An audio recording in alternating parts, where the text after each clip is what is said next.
नमः संस्कृताय। मैं संस्कृत गंगा से सर्वज्ञ भूषण आप सभी श्रोताओं का स्वागत करता हूं। तो आइए हम गुरुदेव के श्री चरणों में निवेदन करते हैं कि आदरणीय गुरुजी प्रोफेसर गिरिजा शंकर शास्त्री जी गीता का अगला पाठ हम सब लोगों को बताएं। नमः संस्कृताय। अगले श्लोक में भगवान ने कहा, अब ये बात तो चल रही है स्थित प्रज्ञ की, तो बुद्धि योग के माध्यम से भगवान ने आगे फिर समझाया, तानि सर्वाणि संयम्य युक्त आसीत मत्परः वशे हि यस्य इंद्रियाणि तस्य प्रज्ञा प्रतिष्ठिता।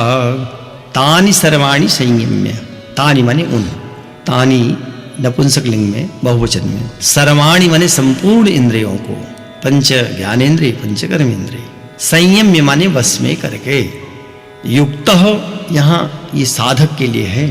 युक्त का अर्थ योगी भी होता है, युक्त का अर्थ संयमी भी होता है। यहाँ युक्त संयमी के लिए, लेकिन कैसा संयमी? जिसका चित्त समाहित हो चुका है, स्थिर हो चुका है। तो समाहित चित्त हुआ व्यक्ति मतपरायणः, मतपरः आसीत, मेरे परायण स्थित हो गए। मेरे परायण होने का अर्थ है कि भगवत परायण हो जाए, और जो कुछ हो रहा है परमात्मा की इच्छा से हो रहा है, परमात्मा ही सब जगह है, वही कर रहा है। तो ऐसा मान करके जो व्यक्ति संपूर्ण इंद्रियों को अपने बस में करता हुआ जब समाहित चित्त होकर के मुझ में स्थित होता है, मुझ भगवत परायण हो जाता है, तब यस्य इंद्रियाणि वसे, तब उस पुरुष की संपूर्ण इंद्रियां उसके बस में हो जाते हैं। भगवत परायण व्यक्ति की इंद्रिय हमेशा भगवतमय हो जाएंगे, तो सर्वत्र वह ईश्वर को देखने लगता है। सर्वम च मयि पश्यति की स्थिति जो आगे भगवान कहीं कहेंगे अगले अध्यायों में, कि उस सर्वत्र भगवान भगवत दृष्टि होती, ब्राह्मी स्थिति हो जाती है। यहाँ ये जो भगवान कह रहे हैं कि वो जो व्यक्ति मत परायण हो जाता है, मेरे में समर्पित हो जाता है, मुझको सब कुछ समर्पित कर देता है, अब जो कार्य करेगा तो वह कार्य उसका, यद्यपि ज्ञानी भी, उसको भी स्वाद वही आएगा, खट्टा मीठा आदि। ऐसा नहीं है कि ज्ञानी की जीवा बदल जाएगी, उसका स्वाद बदल जाएगा, सो बात नहीं है। पर वो जो स्वाद ले रहा है उसमें उसकी आसक्ति नहीं हो रही है। वो जानता है कि ये सहज में गुणा गुणेषु वर्तन्ते की भांति हैं, गुण गुणों में वर्त रहे हैं। तब भगवान ने कहा कि वसे ही यस्य इंद्रियाणि, यस्य इंद्रियाणि वसे, जिस पुरुष की इंद्रियां बस में होते हैं, तस्य प्रज्ञा प्रतिष्ठिता, उसी की बुद्धि स्थित होती है। अगर इंद्रियां बस में नहीं है तो कैसे बुद्धि स्थिर होगी? बुद्धि को स्थिर करने के लिए पहले बुद्धि स्थिर नहीं करनी है, इंद्रियों को वश में करने के यत्न करने हैं। तो कैसे होंगे? जब भगवत परायण हो जाए, भगवतमय स्थिति हो जाए, ब्राह्मी स्थिति हो जाए, हर प्राणी में भगवान को देखे। तो क्या कैसे देख सकता है? क्या बदल देगा? ऐसी भी स्थिति नहीं है कि वो बदल देगा, सृष्टि जैसी वैसी रहेगी। सर्प का जो कार्य है जहर उगलना, वो उगलेगा। गाय का जो कार्य है दूध देना, वो अमृत देगी। गाय तो अमृत प्रदान करती है, दूध दे रही है, और सर्प विष दे रहा है। तो क्या सर्प को और गाय को एक नहीं कर देगा ज्ञानी? ये नहीं होगा कि भगवत वृत्ति आ जाने पर, भगवत परायण हो जाने पर सांप और गाय में भी एकता हो गई, ऐसा नहीं है। उसका अर्थ इतना ही है कि वो सांप अपना कार्य कर रहा है, लेकिन उस विष का भी कहीं न कहीं प्रयोग होगा। अब सर्प भी अगर आया सामने, तो उसको भी अगर कोई भगवत रूप में देखता है तो कहते हैं कि फिर अहिंसायाम प्रतिष्ठितो प्राणिनाम वैरत्याग, प्राणी, सारे प्राणी वैर का त्याग कर देते हैं। अगर कोई अहिंसा में प्रतिष्ठित हो तो अहिंसा में जैसे प्रतिष्ठित व्यक्ति से सारे प्राणी फिर भगवत रूप में हो जाते हैं, उसी रूप में देखते भी। ऐसा जो व्यक्ति होता है उसी की बुद्धि स्थित हो सकती है। पहले तो इंद्रियों को बस में करें, फिर उन्हीं इंद्रियों को बस में करता हुआ मतपरायण हो जाए, माने मुझ में अपने को समर्पित कर दे। निश्चित ही ऐसे वशीभूत इंद्रियों वाले व्यक्ति की प्रज्ञा प्रतिष्ठित हो जाती है। और यदि बुद्धि उसकी नहीं भगवत परायण हो रही है, कामनाओं में लग गई है, तब क्या हो जाएगा? मान लीजिए उसकी इच्छाएं बनी रह जाती हैं, तो भगवान कहते हैं तब होगा क्या? आगे के श्लोक में उन्होंने स्पष्ट किया, ध्यायतो विषयान पुंसः संगस्ते सुपजायते संगात् संजायते कामः कामात् क्रोधो भिजायते। ध्यायतः विषयान पुंसः, विषयान पुंसः ध्यायतः, ध्यायत मन ध्यान करता हुआ जी, विषयान माने विषयों को, पुंस माने पुरुष की, तेसु उन विषयों में, संगः उपजायते, संग हो जाता है, संग माने आसक्ति हो जाते हैं। जिस विषय का चिंतन करेगा उस विषय में उसकी आसक्ति प्रबल हो जाएगी। चाहे वह पंच ज्ञानेंद्रियों में किसी एक इंद्रिय के माध्यम से जब किसी वस्तु का ध्यान करने लगता है तो तदाकाराकारित वृत्ति हो जाती है। तदाकाराकारित वृत्ति का अर्थ है कि हमने घड़े का ध्यान किया तो अपना हृदय अपनी बुद्धि घटाकाराकारित हो गई, घड़ा आ गया। हाथी का किया, हाथी आ गया। जैसा भी चिंतन मन में आया, बुद्धि में आया, उसी प्रकार से बुद्धि भी हो जाती है, मन भी हो जाता है। बाहर की जो वस्तु देखा है वो वस्तु अपने हृदय में उपस्थित हो जाते हैं। तो कहा कि जब विषयान ध्यायतः, विषयों को चिंतन करने वाला व्यक्ति, पुंस माने पुरुष। अब गीता में सर्वत्र पुरुष से जीवात्मा से अर्थ होता है। इसका अर्थ कहीं भी पुरुष माने स्त्री नहीं, ये भी बात नहीं। चाहे स्त्री हो, चाहे पुरुष हो, चाहे नपुंसक हो, तीनों के लिए गीता में पुरुष शब्द ही प्रयोग हुआ है। तो ऐसा व्यक्ति, ऐसा जीवात्मा तेषु संगः उपजायते, जिन विषयों का चिंतन कर रहा है उन्हीं में उसकी आसक्ति भी बनने लगती है, प्रबल आसक्ति हो जाती है। और संगात कामः संजायते, संगात माने आसक्ति से उन विषयों की कामना उत्पन्न होती है, इच्छा होती है कि अब ये विषय हमें प्राप्त भी हो। मन में आया आज खीर खाएं, मन में बस बात आई और चिंतन तदाकाराकारी वृत्ति हो गई कि अब हम खीर ही मन रटने लगा, जीवा में स्वाद आने लगा। जैसे रसगोलक का नाम सुनते ही जीभ में पानी आने लगता है, ठीक वैसे ही सारे विषयों को, केवल एक जीभ का ही विषय नहीं, जिन विषयों की ओर दृष्टि गई निश्चित ही उन विषयों को वहीं छोड़ दे। अगर नहीं त्याग कर सका तो फिर क्या होगा, विषय चिंतन में आने लगेंगे। और जब विषय चिंतन में आए तब उनकी कामना भी हो जाती कि अब इनको हम प्राप्त कर लें। लेकिन सब विषय प्राप्त कर लेना संभव नहीं है। तो यदि वह पूर्ण नहीं होता तब कामना में विघ्न उपस्थित हो जाता है। और जरा सा भी विघ्न माने कामना में पड़ा, क्रोधो भी जायते, क्रोध उत्पन्न हो जाता है। क्रोध का अर्थ है कि व्यक्ति कम सुखम ऋणद्धि क्रोध। कम का अर्थ है सुख और ऋणद्धि माने रोक दे। जो मन में प्रसन्नता है, मन में सुख है, उसको जो रोक देता है वही है क्रोध। ये सब नरक के दरवाजे हैं, आगे वर्णन आएगा, भगवान कहेंगे, उसको बताएंगे। तो क्रोध का अर्थ है कि हमारा सारा सुख छीन हो गया। और क्रोध आता कैसे? रजोगुण से। जिस व्यक्ति को भी क्रोध आया तुरंत उसका चेहरा लाल पड़ जाता है, तमतमा उठता है और बुद्धि फिर काम करना बंद करती है। इसीलिए जब कामनाएं अपनी बाधित होती हैं तो उस स्थिति में क्रोध उत्पन्न हो जाता है। जब क्रोध आता है तब भगवान ने कहा क्रोधात् भवति सम्मोहः सम्मोहात् स्मृति विभ्रमः स्मृति भ्रंशात् बुद्धिनाशो बुद्धिनाशात् प्रणश्यति। क्रोधात् भवति सम्मोहः, क्रोध से सम्मोह होता है। क्रोधात् में पंचमी विभक्ति, क्रोध से। जब क्रोध उत्पन्न हो गया तब मोह भी आ जाएगा। सम्मोह आ गया माने मूढ़ भाव को प्राप्त हुआ। मूढ़ भाव आएगा तो विवेक नष्ट हो गया, अविवेकी हो गया। तब जब अविवेक उत्पन्न हो गया है तो उस अविवेक से, मूढ़ भाव से, सम्मोहात् स्मृति विभ्रमः, स्मृति माने स्मरण शक्ति, जो उसके ध्यान है, जो अभी तक जान रहा है, वो क्या होता है कि विभ्रम हमारे भ्रमित हो जाती है। बुद्धि ठीक ठीक काम नहीं करती। क्रोध में आए हुए व्यक्ति को देखें तो उसका बल भी नष्ट हो जाता है, उसकी चिंतन शक्ति भी नष्ट हो जाती है और अंट संट बकने लगता है क्रोधी व्यक्ति। फिर उसको बोध भी नहीं है कि गुरुजनों को कैसे व्यवहार करें, क्या बोले। वो कभी गुरुजनों को भी रेते करने लगता है क्योंकि क्रोध में उस अपना विवेक खो बैठा है। इसलिए भगवान कहते हैं कि जब क्रोध आया तो क्रोध से मोह उत्पन्न हो गया, अविवेक आ गया और सारी व्याधियों का मूल वही मोह है। और जब सम्मोह हुआ माने मूढ़त्व भाव आया तब स्मृति स्मरण शक्ति नष्ट हो गई। नष्ट हुई माने विभ्रम को प्राप्त हो गई, भ्रमित सी हो गई। और जब स्मृति भ्रमित हुई तो स्मृति भ्रंशात् बुद्धि नाश, स्मृति के भ्रमित हो जाने से बुद्धि का नाश हो जाता है। बुद्धि माने ज्ञान शक्ति, और वही बुद्धि है। बुद्धि का ही प्रसंग चल रहा है क्योंकि बुद्धि से ही सब कुछ हो रहा है। भगवान ने बुद्धियोग को बहुत महत्व दिया है। गीता में जितना बुद्धियोग की महत्ता है उतना शायद किसी ग्रंथ में नहीं है। माने बुद्धि अपनी बिगड़ गई तो सब नष्ट हो गया, और जब तक बुद्धि ठीक है तब तक काम बनते गए। इसलिए बुद्धिमान को अपना कार्य किसी भी ढंग से साधित करना चाहिए, हमेशा सावधान रहना चाहिए।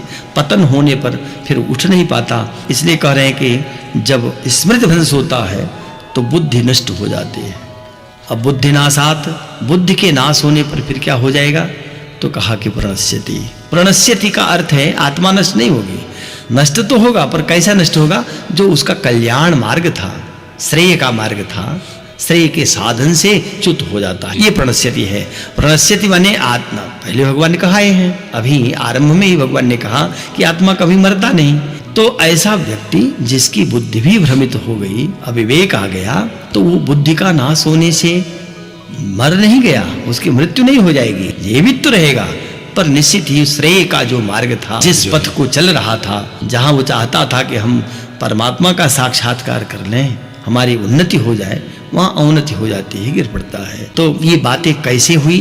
तो उन्होंने बहुत ही संक्षेप में बात कर दिया कि देखो, पहले तो विषय का ध्यान किया, विषय का ध्यान करने से विषयाकार बुद्धि हो गई और विषय में बाधा आई, कामना की पूर्ति नहीं हुई, तो कामना की पूर्ति न होने से उसे क्रोध हो गया, क्रोध होने पर बुद्धि भ्रमित हुई, बुद्धि जब स्मृति भ्रंश हुआ तो स्मृति भ्रंश से बुद्धि नाश हो गया, और बुद्धि नाश होने से व्यक्ति का पतन हो गया।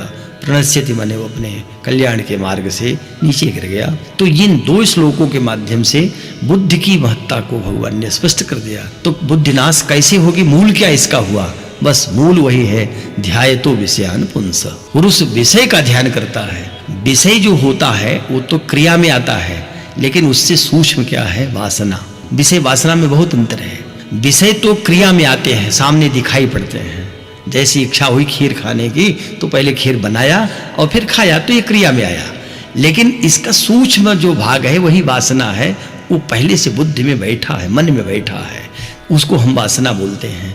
यही है, जब विषयान पुंसः, विषयों के को, इंद्रियों के विषयों को वासना के रूप से उसने ध्यान किया, उससे संग हुआ, तो यहीं से पतन शुरू हो गया। इसलिए जब भी इंद्रिय का विषय सामने आवे, मन में आवे, बुद्धि में आवे, तो वहीं व्यक्ति को सावधान हो जाना चाहिए। अतः भगवान कह रहे हैं कि देखिए, जिसने वहीं अपने को गिरा दिया, एक जगह अगर पतन हो गया तो पतन होता चला गया, और फिर अंत में बुद्धि का नाश अगर हुआ तो कभी भी वह अपने साधन मार्ग में सिद्धि को प्राप्त नहीं हो सकता, प्रणश्यति बल्कि गिर जाता है। ये इन दो श्लोकों में भगवान ने स्पष्ट कहा। भगवान ने फिर आगे कहा, राग द्वेष वियुक्तैस्तु विषयान इंद्रियैश्चरन् आत्मवश्ये विधेयात्मा प्रसादम अधिगच्छति। राग द्वेष वियुक्तैस्तु, तू माने तो, परंतु, किंतु, तू का अर्थ तो भी है। विधेयात्मा, विधेयात्मा का अर्थ है अंतःकरण, जिसका अपने अधीन हो चुका है। अंतःकरण माने हृदय, स्वाधीन हृदय वाला, स्वाधीन अंतःकरण वाला। अंतःकरण और वही करण, कर्ण माने इंद्रिय। तो बाहर की जो इंद्रियां हैं वो तो वही पंच कर्मेंद्रिय, पंच ज्ञानेंद्रिय, लेकिन अंतरेंद्रिय जो हैं उनको हम अंतःकरण कहते हैं, उन्हीं को हृदय पक्ष कहते हैं। तो वो कौन है? वही है मन, बुद्धि, चित्त और अहम। तो जो विधेयात्मा है, माने जिसका अंतःकरण स्वाधीन हो चुका है, ऐसा व्यक्ति राग द्वेष वियुक्तैस्तु, राग द्वेष से रहित हो गया। ये राग द्वेष जो है बड़े घातक हैं, और ये दोनों द्वंद्व की भांति रहते हैं, जिससे कभी बहुत राग माने प्रेम होता है, कभी उससे द्वेष भी हो जाता है, और जिससे द्वेष रहता है कभी उससे भी प्रेम हो जाता है। सृष्टि में ऐसी विलक्षण स्थितियां बहुत बार आती हैं। इसीलिए कभी किसी की बहुत सराहना नहीं करनी चाहिए। सराहना बहुत जिसकी कर रहे हैं, कल उससे विरोध भी हो सकता है, और किसी की निंदा भी नहीं करनी चाहिए, क्योंकि जिसको हम बहुत निंदा कर रहे हैं कल उससे प्रेम भी हो सकता है। तो राग द्वेष ये 5 हैं, इनको कहा जाता है क्लिष्ट वृत्ति। ये अविद्या, अस्मिता, राग, द्वेष और अभिनिवेश 5 हैं, पंच क्लिष्ट वृत्तियां हैं, मन की वृत्तियां हैं, बुद्धि की हैं। तो ये क्या है? राग क्या है? राग का अर्थ होता है लगाव, जुड़ाव, प्रेम, और द्वेष का क्या है? तो माने सत्वता का भाव ले आना, घृणा करना, ये द्वेष है। ये दोनों बहुत ही विलक्षण हैं, कभी भी व्यक्ति को पतन के गर्त में ले जाते हैं। अगर सावधान साधक न हो तो क्षण भर में गिरा देते हैं। जैसे विश्वामित्र जैसे महा ऋषि की भी स्थिति और पाराशर जैसे महापुरुष की भी स्थिति ये विचलित हो गए। तो राग द्वेष वियुक्त स्तु, इसलिए भगवान इस पर बहुत जोर दे रहे हैं कि जो राग द्वेष से वियुक्त है माने रहित है, राग द्वेष से रहित व्यक्ति आत्मवश्यई, आत्मवश्य का अर्थ है अपने बस में की गई, जिसने इंद्रियों के विषयों को अपने बस में कर लिया है। तब का इंद्रिय विषयान चरण, अब ऐसा व्यक्ति क्या करेगा, वो इंद्रियों द्वारा विषयों को चरण माने विचरण भी कर रहा है, उन्हीं विषयों में घूम रहा है, पर कोई अंतर नहीं पड़ता। राग का अर्थ है प्रेम। महात्मा का राग कैसा होता है, महापुरुष का राग कैसे होता है, सारे संसार को अपना प्रिय मानता है। अब प्रिय मानता हुआ भी सारे संसार से आसक्ति नहीं रखता, और सारे संसार से उसको किसी प्रकार का प्राणियों से द्वेष नहीं है, पर द्वेष न होता हुआ भी वो ये नहीं है कि उसको अपना आत्मीय बना करके ही छू। वो द्वेष का अर्थ अभी यहाँ अर्थ करना ठीक है कि ऐसा महापुरुष संसार के किसी व्यक्ति से घृणा का भाव नहीं रखता, सब में समत्व दृष्टि ले आता है, समान भाव रखता है। तब ऐसा महापुरुष इंद्रियों के द्वारा, इंद्रियी विषयान चरण, इंद्रियों द्वारा विषयों में विचरण करता हुआ। अब ज्ञानी अगर हो गया, जिसकी प्रज्ञा प्रतिष्ठित हो गई, वह भी भोजन करेगा अपने स्वभाव के अनुसार, वह भी अपने सारे कार्यों को संपादित करेगा, लेकिन उसमें आसक्ति नहीं रखेगा। इसीलिए भगवान कहते हैं कि वह राग द्वेष से रहित होता हुआ, आत्मवश्य अपने बस में की हुई। जब इंद्रियां बस में हो गई तो हम जिधर चाहेंगे उधर उनको ले जाएंगे। बस में नहीं है तब हम उन्हीं के बस में हैं, वो जिधर जाएंगे फिर हमको जाना होगा। अगर इंद्रिय बस में हो गई तब इंद्रियों को, इंद्रिय का अर्थ जो बार बार हम कहते हैं घोड़ा, इंद्रियाणि हयान्याहु, ये कहा है वेद ने, श्रुति वाक्य है। इंद्रियाणि हयान्याहु माने इंद्रियां ही घोड़े हैं। आपके बस में अगर घोड़े हैं तो जिधर चाहे घोड़े को आप ले जाएं। अगर घोड़ों के बस में आप ही हो गए तो घोड़े जिधर जाएंगे जाना पड़ेगा। तो इंद्रियां घोड़े ही हैं। ये क्या करते हैं कि जब मनुष्य उनके बस में होता है तो जिस इंद्रिय की जैसी इच्छा हो गई कि चलिए आज चलते हैं घूमने, बस आप चल पड़े। ऐसा नहीं है कि जब जो इच्छा हो वो सब कर लेना चाहिए। संसार में बहुत ऐसी वस्तुएं हैं जिनको विवेक पूर्वक छोड़ भी देना चाहिए और ग्रहण भी करना चाहिए। तब कह रहे हैं कि जो इंद्रियों को बस में कर लेता है, कहा कि आत्मवश्य माने अपने बस में की गई इंद्रियों के द्वारा उनके विषयों में विचरण करता हुआ, चरण माने भोगता हुआ, विचरण करता हुआ, प्रसादम अधिकक्षति, अंतःकरण की प्रसन्नता को, प्रसाद माने प्रसादस्तु प्रसन्नता। अमर कोशकार ने कहा कि प्रसाद का अर्थ है प्रसन्नता। तो वो कैसा प्रसाद है, कहा कि अंतःकरण की प्रसन्नता हो रही है, माने अंतःकरण निर्मल हो रहा है। तो अंतःकरण की निर्मलता को, प्रसन्नता को अधिगच्छति माने प्राप्त हो जाता है। और जब तक अंतःकरण हृदय निर्मल नहीं होगा, निश्चित ही उसमें या तो राग आएंगे या द्वेष आएंगे। आवरण पड़ा रहता है, छोटी छोटी बात के लिए क्रोध आ जाना, छोटी बात के लिए शोक हो जाना, मोह हो जाना, किसी से आसक्ति हो जाना, किसी से राग हो जाना और किसी से द्वेष हो जाना। ये सब कब होता है, जब हम इंद्रियों के बस में हो जाते हैं। इंद्रियां हमारे बस में नहीं रहती, अंतःकरण अपना पवित्र नहीं होता, उसमें प्रसन्नता नहीं होती, उसमें मोह शोक भरा रहता है। इसलिए भगवान कह रहे हैं कि वह व्यक्ति जिसने अपने अंतःकरण को अपने स्वाधीन कर लिया है और राग द्वेष से रहित हो गया है, जो अपने वश में की हुई इंद्रियों के विषयान चरण, विषयों को विचरण करता है, विषयों में भोगता है, विषयों में लगा होता है, ऐसा व्यक्ति प्रसादम अधिगच्छति, शुद्ध हृदय नितांत विशुद्ध अंतःकरण वाला प्रसादम अधिगच्छति, प्रसन्नता को प्राप्त हो जाता है। इस श्लोक के माध्यम से भगवान ने उस स्थित प्रज्ञ की बात कही जिसकी बुद्धि प्रतिष्ठित हो चुकी है, स्थित हो चुके हैं, वही प्रसन्न अंतःकरण वाला, हृदय वाला हो जाता है। तब जब अंतःकरण प्रसन्न होता है क्या होगा उसके बाद, तो अगले श्लोक में भगवान ने कहा प्रसादे सर्व दुखानाम हानिरस्योपजायते प्रसन्न चेतसो ह्यासो बुद्धि पर्यवतिष्ठते। प्रसादे, वही प्रसादे माने प्रसन्नता, सर्व दुखानाम हानिरस्योपजायते। जब हृदय निर्मल हुआ, हृदय खिल गया, प्रसन्न हो गया, हृदय साफ हो गया, तब अस्य सर्व दुखानाम हानि उपजायते, उस स्थित प्रज्ञ व्यक्ति के संपूर्ण दुखों का, सर्व दुखा नाम, सारे दुख, संपूर्ण दुखों का हानि हो जाती है। दुखों की हानि होना माने स्वयं गायब हो जाते हैं, अभाव हो जाता है। कोई दुख तब संसार में रह ही नहीं जाता। क्या दुख गायब हो जाएंगे? गायब माने सुख दुख कहाँ होते हैं, ये विचार करने का विषय है। सुख दुख कहाँ आते हैं? सुख दुख आते हैं हृदय में, अंतःकरण में। और ये क्यों आते हैं? कुछ लोग उत्तर देते हैं कि नहीं, अपने प्रारब्ध के अनुसार आते हैं। कुछ कहते हैं कि अपना कृत्य ही है, अभी जैसा करनी करते हैं उसके अनुसार हुआ। पर वस्तुतः सुख और दुख मन के विषय है, और मन ही निर्मल हो गया, अब न कहीं राग रहा न द्वेष रहा, मन प्रसन्न हो गया है, तब कह रहे कि अब दुख कहाँ रहा। जब व्यक्ति सुखी होता है तो उसके पास दूसरे लोग आते हैं तो वो सुखी होकर के जाते हैं, और जो दुखी है उसके पास जाने वाले कुछ दुखी बांट करके आते हैं, निश्चित ही। तो जब जिसका अंतःकरण निर्मल है, प्रसन्न है, इसीलिए संत महात्माओं के दर्शन के लिए, महापुरुषों के दर्शन के लिए राजा लोग तक आते हैं, दूर दूर से लोग जाया करते हैं। इसका अर्थ क्या है कि उसका अंतःकरण निर्मल हो गया है, वो राग द्वेष से रहित हो गया है, इंद्रियां उसके वश में हो गई हैं। तो जब जिसकी इंद्रिय अपने वश में हुई, ऐसे व्यक्ति का अंतःकरण पवित्र हुआ, अब सारे दुख स्वतः गायब हो जाते हैं, संपूर्ण दुखों का अभाव हो जाता है, माने हानि उपजायते, हानि हो जाती है, अब कोई दुख रह ही नहीं जाता।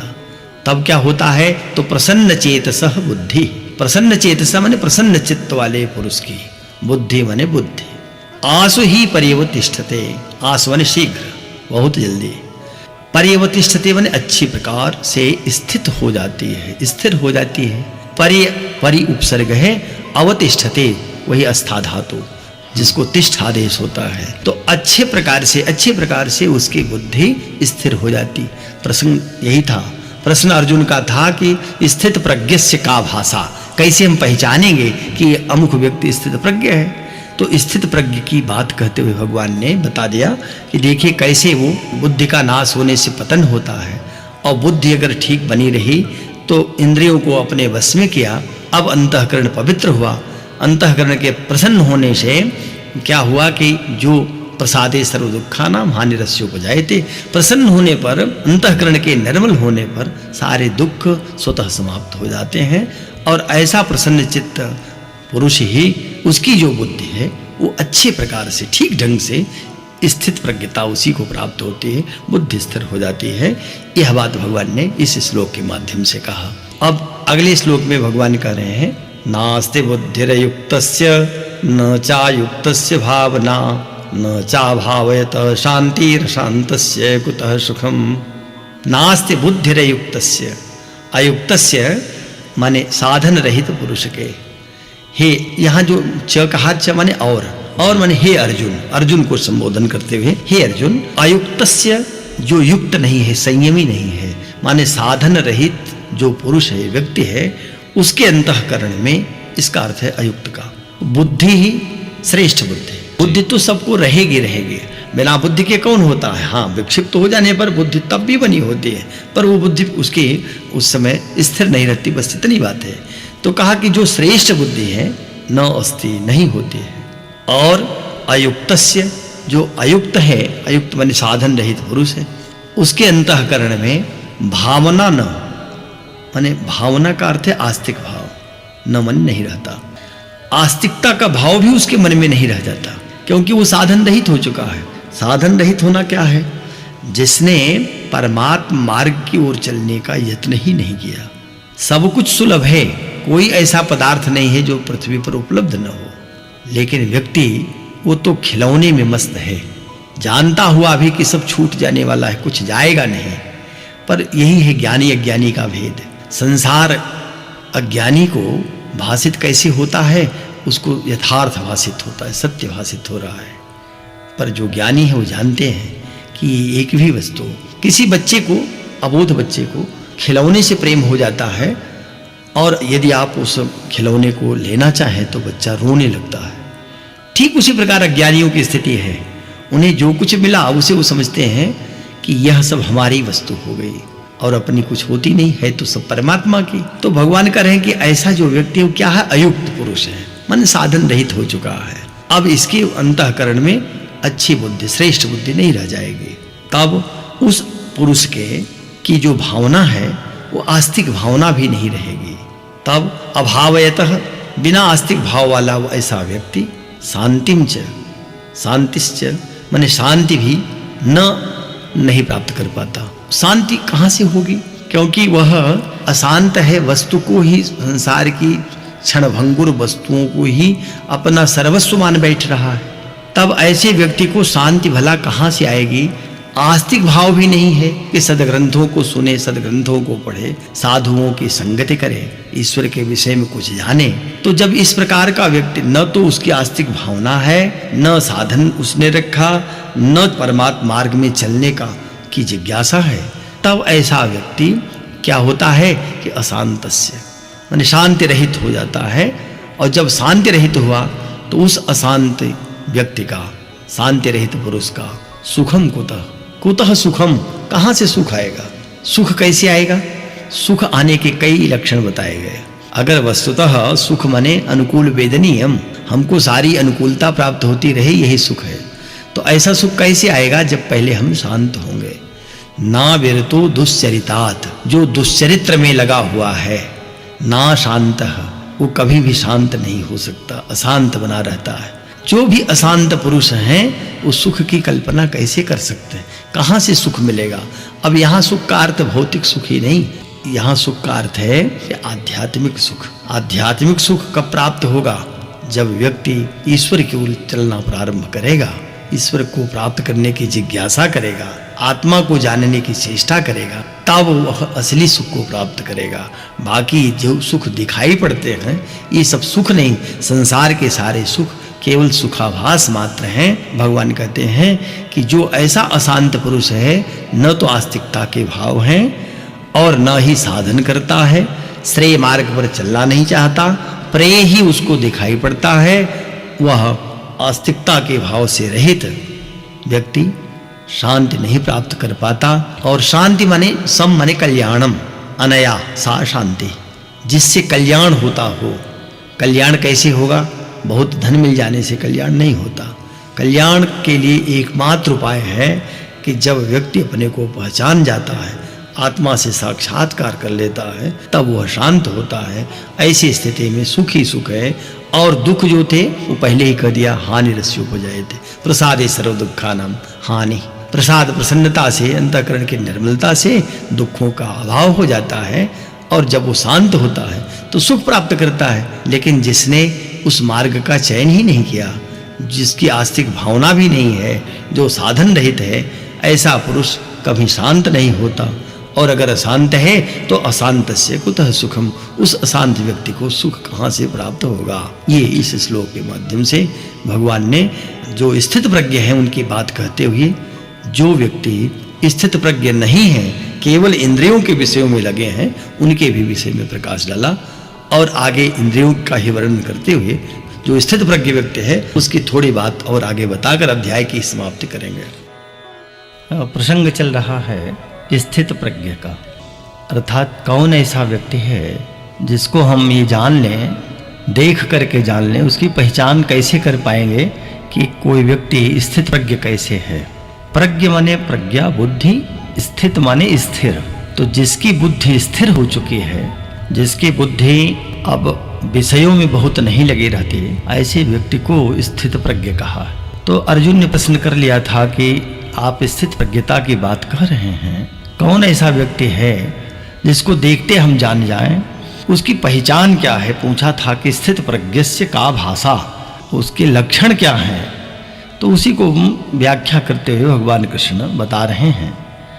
अब आगे कह रहे हैं, इंद्रियाणाम हि चरताम यन्मनो नो विधीयते तदस्य हरति प्रज्ञाम वायुर्नावमिवाम्भसि। इंद्रियाणाम हि चरताम यन्मनो अनुविधीयते। इंद्रियाणाम यहाँ बहुवचन है, षष्ठी विभक्ति बहुवचन में इंद्री का इंद्रियाणाम बना हुआ, इंद्रियों का। षष्ठी का जहाँ भी षष्ठी विभक्ति आती है उसका संबंध माने कहीं न कहीं किसी से संबंध जुड़ा होता है, इसलिए इंद्रियाणाम कहा है। और चरताम माने विचरण करती हुई, चलती हुई। चर धातु से सत्र प्रत्यय होता है तो चरताम बन जाता है। विचरण करती हुई इंद्रियों, यन मनो अनुविधीयते, यत मन जो या जिस इंद्रिय के, अनु माने साथ कहले, मन माने मन, तो मन का संबंध जब जिस इंद्रिय के साथ होता है वही इंद्रिय सक्रिय हो जाती है। शेष इंद्रियां निष्क्रिय बनी रहती हैं। मन का अगर संबंध इंद्रियों से न रहे तो इंद्रियां सब व्याकुल हो जाएं अथवा कहें कि वो विक्षिप्त हो जाएं, अपने कार्यों में प्रवृत्त न हो पाएं। इसीलिए मन का संबंध इंद्रिय से जुड़ा होता। तो भगवान ने कहा कि जैसे वायुर्नावमिवाम्भसि, क्योंकि कोई अम्भसि माने जल में, गहरे जल में जैसे वायु का झोंका चल रहा हो और उस जल में नाव हो, तो नाव तो बस में है, जल के पार जाती है, जल में विचरण करती है। लेकिन अगर वायु का झोंका आ रहा हो, आंधी चल रही हो, तो वायु के वेग से नाव कहीं का कहीं चली जाती है, नियंत्रित नहीं रह पाती। तो जैसे जल में वायु नाव को खींच ले जाता है, हर ले जाता है, हरण कर लेता है, ठीक उसी प्रकार से जब मन के साथ ही इंद्रिय जुड़ती हैं तो वह इंद्रिय, एक ही इंद्रिय अस्य प्रज्ञाम हरति, किसी भी मनुष्य की प्रज्ञा को, बुद्धि को हरण कर लेती है। यद्यपि इंद्रियां 5 कर्मेंद्रियां हैं, 5 ज्ञानेंद्रियां, तो इनमें ज्ञानेंद्रियां ही बलवती हैं और यही विषयों की ओर प्रवृत्त होते हैं। ज्ञानेंद्रिय कहते हैं जिसमें नेत्र है, ये रूप का दर्शन करता है, इसको हम चक्षु इंद्रिय कहते हैं। नेत्रों का दर्शन, नेत्रों से ही दर्शन हो सकता है।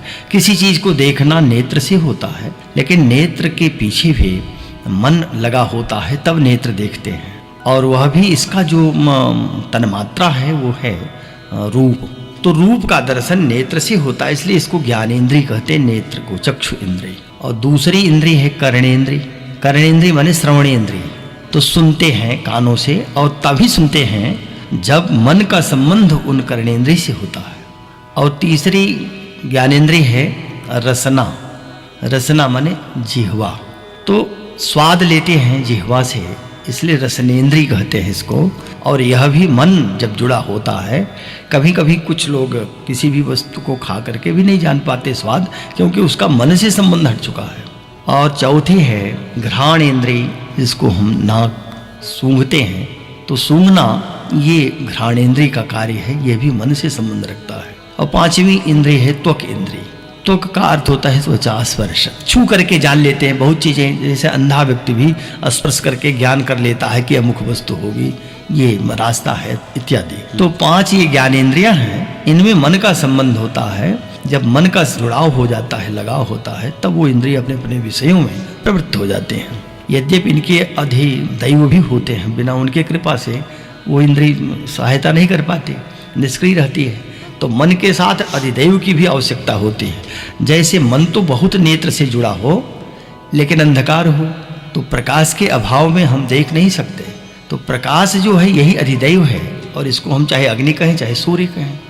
तो ठीक यही अधिदेवता हर इंद्रियों के साथ जुड़ा हुआ है। ये 5 ज्ञानेंद्रियां हैं और 5 कर्मेंद्रियां हैं। तो कर्मेंद्रिय में पैर है, हाथ है, एक तो पाद इंद्रिय और एक हस्त इंद्रिय।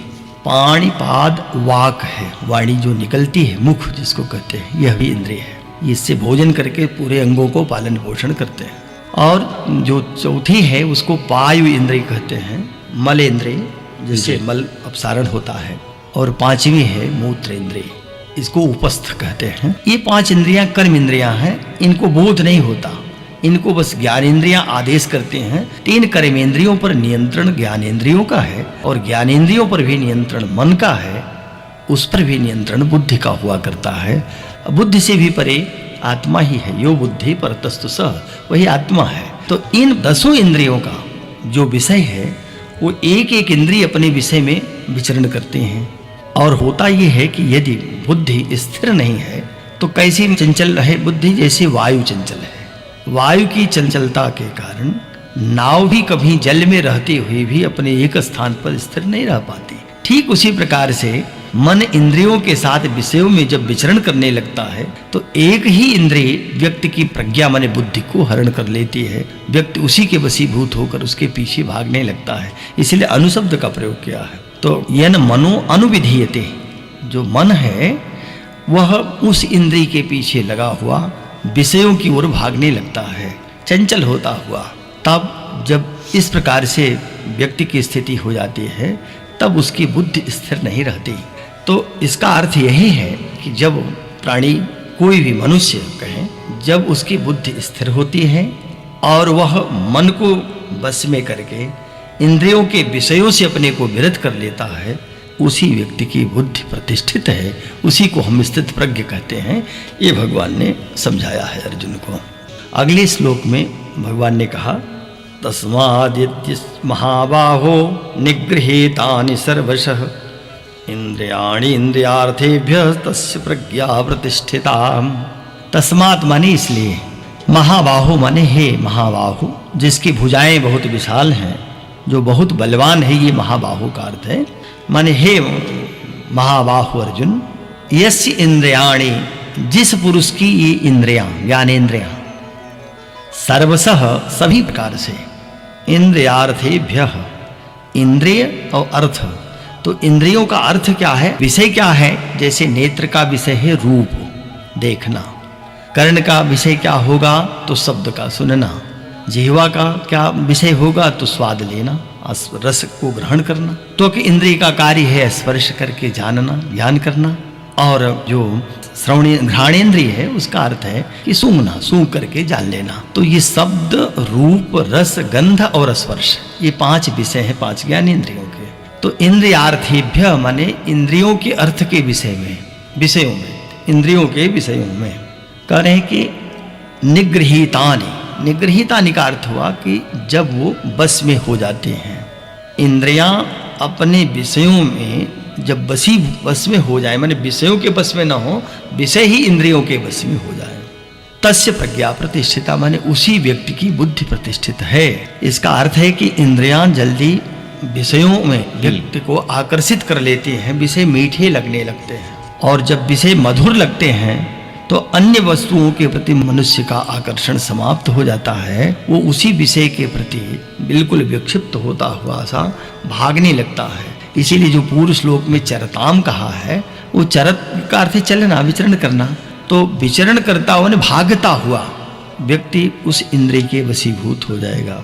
इसलिए कहा, स्पष्ट करते हुए भगवान ने कहा कि हे महाबाहु अर्जुन, जिस पुरुष की, अब यहाँ स्थित प्रज्ञ को कैसे जानेंगे कि कैसे उसकी बुद्धि स्थिर है, तो जिस भी व्यक्ति की इंद्रियां सभी प्रकार से इंद्रियों के विषयों से निगृहीत हो गई है। निगृहीत माने बस में की हुई होती है, माने हम इंद्रिय के बस में होकर के न भागें, बल्कि इंद्रियां तो घोड़े हैं और मन लगाम है, लगाम के द्वारा इन इंद्रिय रूपी घोड़ों को हम अपने बस में रखें। तो ये कैसे रखेंगे, बुद्धि से रखेंगे, क्योंकि बुद्धि अगर विचलित है तो मन के अनुसार ही वो आचरण करने लगते हैं। जिस व्यक्ति की बुद्धि अपने बस में नहीं होती तो वह मन के वशीभूत हो जाता है और उसके पीछे उसकी बुद्धि दौड़ती रहती है।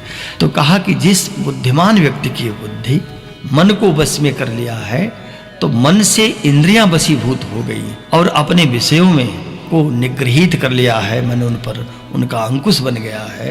ऐसे ही व्यक्ति की, तस्य महापुरुषस्य, उस महापुरुष की, उस विशिष्ट व्यक्ति की प्रज्ञा, प्रज्ञा माने बुद्धि, प्रतिष्ठिता, प्रतिष्ठित है, वही स्थित प्रज्ञ व्यक्ति है, उसको हम कहेंगे वो महान है। यह श्लोक का भाव हुआ। अब इसको अगले श्लोक में भगवान और स्पष्ट करते हुए उदाहरण दे रहे हैं। और श्लोक बड़ा प्रसिद्ध श्लोक है।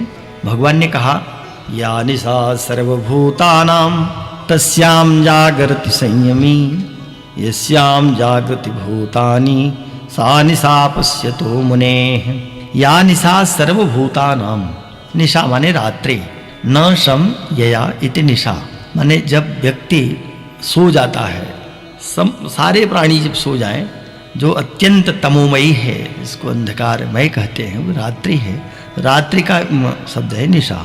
तो या निशा माने संपूर्ण प्राणियों के लिए जो रात्रि कही गई है, जिसमें सभी जीव, यहाँ तक कि पशु पक्षी भी शयन की स्थिति में आ जाते हैं। जो थोड़ी देर के लिए भी सोते हैं वो भी रात्रि काल में थोड़ा विश्राम करते हैं। इसलिए कहा कि जो सारे सर्वभूतानाम, भूतानाम माने सारे प्राणियों के लिए, यहाँ केवल मनुष्य के लिए नहीं कहा। और क्या है, या निशा, जो रात्रि है, तस्याम, उसी रात्रि में, और वह रात्रि किस रूप में है? तो कहा बोध स्वरूप, परमानंद में, परम आनंद में। माने जो भगवान के भाव को, भगवत भाव को प्राप्त हो चुका है, वो तस्याम उसके लिए प्रयोग है। संयमी जागरति, संयमी जागता है। संयमी का अर्थ योगी अथवा संयमी माने जिसने संयम कर लिया है। तो संयम का अर्थ योग में तो त्रय में एकत्र संयम है, धारणा, ध्यान और समाधि संयम को कहते हैं। लेकिन यहाँ संयमी का अर्थ है कि साधना करता हुआ जिसने अपने को साध लिया है, सारी इंद्रियां जिस अपने वश में हो चुकी हैं, उसको संयमी कहा है। योगी पुरुष कह लीजिए, अथवा ये कहिए कि तपस्वी व्यक्ति, अथवा पहले भी संयम शब्द का अर्थ कई बार आ चुका है। तो संयमी कहिए कि जो कर्म योग के द्वारा, ज्ञान योग के द्वारा, अथवा कह लें कि जो साधना करता हुआ अपने को इंद्रियों के बस में न करता हुआ इंद्रियों को ही अपने बस में कर लिया है, ऐसे व्यक्ति के लिए संयमी शब्द आ गया। योगी पुरुष ही कहना ठीक होगा। संयमी व्यक्ति जागृत माने जागता है, जिस रात्रि में वो जागता है। और कब जागता है? जब सारे प्राणी सो जाते हैं तब वह जगता है। जगता माने इन नेत्रों से नहीं जगता है, नेत्र खुले रहें यह अभिप्राय नहीं है, ये गंभीर अर्थ इसमें भगवान ने कहा। उन्होंने कहा कि यस्याम भूतानि जागृति, प्राणी तो सोते हैं रात्रि में और जगते हैं दिन में। और ये दिन रात्रि होना ये सूर्य के कारण होता है। पृथ्वी की एक ओर जब सूर्य होते हैं तो छिप जाते हैं तो रात्रि हो जाती है, और जब पुनः पृथ्वी के सामने होते हैं तो वो लगता है कि भगवान उदित हो गए हैं सूर्य, तो उसी को दिन कहते हैं। यहाँ अभिप्राय है दिन और रात्रि का उस रूप में अर्थ न ले। एक प्रकार से परमार्थ के विषय में सारे जीव सोए रहते हैं। परमार्थ, परलोक, या कहें कि जो यथार्थ ज्ञान है, आत्म विषय ज्ञान, उसके विषय में सभी सोए हुए हैं, सारे जीव सोए हुए हैं। उस समय जग कौन रहा है? तो तस्याम जागृति संयमी। संयमी माने योगी पुरुष जो साधक है वह जगता है। और यस्याम माने जिस नासमान क्षणभंगुर सांसारिक सुख में भूतानि जागृति, वहाँ जागृति कहा था, फिर जागृति कह रहे हैं। ये दो पद हो गए। जागृति एक वचन है और जागृति बहुवचन है। तो यस्याम माने जिसमें, जिस क्षणभंगुर सांसारिक सुख में भूतानि जागृति, संपूर्ण भूत, संपूर्ण प्राणी जग जाते हैं। संसार का सुख लोगों को जो इतना मधुर लगता है, उसी मधुरता के कारण उनका असली जगना तो संसार में ही जगना होता है। और सोना कहाँ उनका होता है? तो वो परमार्थ का जो विषय होता है उनके लिए लगता है ये सब व्यर्थ है, उसी में सोते हैं, ये भाव है। तो यस्याम जिस क्षणभंगुर सांसारिक सुख में भूतानि जागृति, संपूर्ण भूत माने सारे प्राणी जागते हैं। पश्यतः मुने सा निशा, तत्व को जानने वाले, पश्यतः का अर्थ है देखते हुए, माने तत्व ज्ञानी। मुने है मुनियों के लिए, ज्ञानियों के लिए, सा निशा वही रात्रि है। माने परमार्थ के विषय में वो जगते हैं और सांसारिक सुख के विषय में सो जाते हैं, जबकि सामान्य प्राणी वो सोना उनका होता है हमेशा परमार्थ के विषय में, वो जगना होता है सांसारिक सुख के लिए। इसलिए भगवान ने यहाँ ये बात कही। वस्तुतः जो स्थित प्रज्ञ है वह तो उसी में जगता है जहाँ परमार्थ का विषय होता है, वहाँ सदैव सावधान रहता है, ये जागना है। और सोता कब है? जिसको संसार का सुख लोग मानते हैं उसमें वो सो जाता है। ये इस श्लोक का भाव है। तो आज का पाठ यहीं पर समाप्त होता है। अगले पाठ के साथ, गीता के अगले अध्याय के साथ गुरुजी फिर उपस्थित होंगे। तब तक के लिए नमः संस्कृताय।